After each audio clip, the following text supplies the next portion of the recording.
Marjorie Taylor Greene has never had a ton of friends in Congress, right? She came to D.C. not really knowing anybody. Her statements and horrible antisemitism that's come out, her palling around with the white nationalists, hasn't exactly endeared her to a lot of people on Capitol Hill. But this week, the few friends that she did have, people like Matt Gaetz and, Jim Jordan, at one point Lauren Boebert, but that relationship went sour a couple months ago. She's turned against all of them and has been openly attacking them for not supporting Kevin McCarthy as the Republican Speaker of the House. So I'm going to read you a couple of statements that Marjorie Taylor Greene has made this week to the press. Here's the first one. And it gets worse as it goes on. It's funny to see how she starts off kind of mild and then like a couple days into it, she's just super pissed. So here it is. If my friends in the Freedom Caucus, Matt Gaetz and others, will not take the win when they have it, they're proving to the country that they don't care about doing the right thing for America. That's not what we need to do as a party. That's why Republicans fail, and I'm really tired of it. She then went on a little bit later. This was on Tuesday. And this was later on Tuesday. She said, "Unreal that people claiming to be America first are negotiating for me first positions when it comes to the speaker's gavel. The base deserves the truth. They would be as sickened as I am." All right. Just get a little angrier.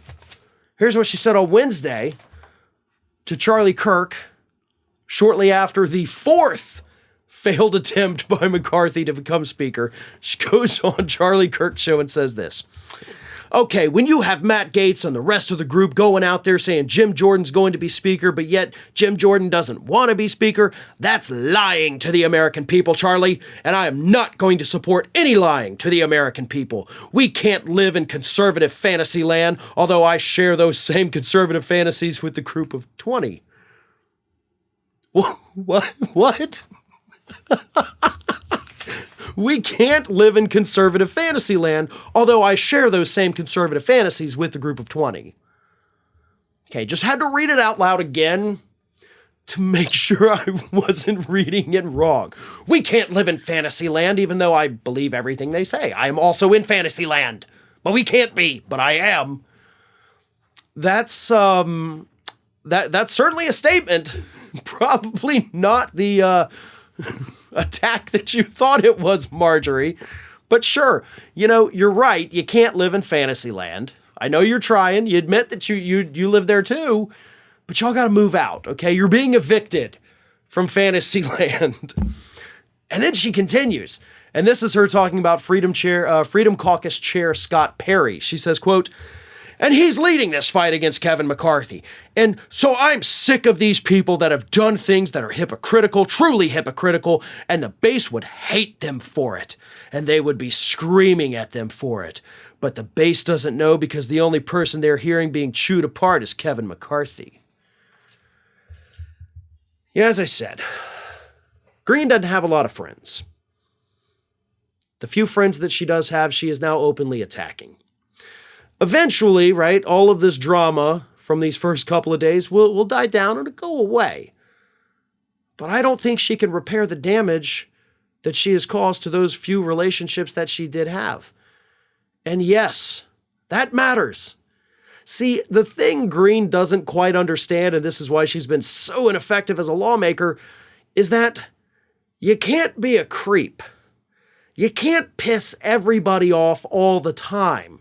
You have to have allies. You have to have people willing to work with you, especially within your own party, because if you don't ever get anything done. And if you don't get anything done, you can't deliver for your district. And if you can't deliver for your district, your days in Congress may be numbered.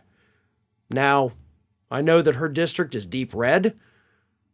She doesn't stand much chance of losing against a Democrat. But if she continues to alienate everyone in Congress, wouldn't be that hard to think a Republican could swoop in, challenge her in a primary, proving that she's ineffective, and kick her out of Congress for good. Or at least that's my hope. I know it's wishful thinking. Perhaps I myself am living in fantasy land too. But at least I understand what's happening. And what's happening is that Marjorie Taylor Greene is losing all of her friends. Hi, everyone. This here is little Athena. And Athena would like to know why you haven't subscribed to Fair and Balanced yet. So please, don't let Athena down. Subscribe today.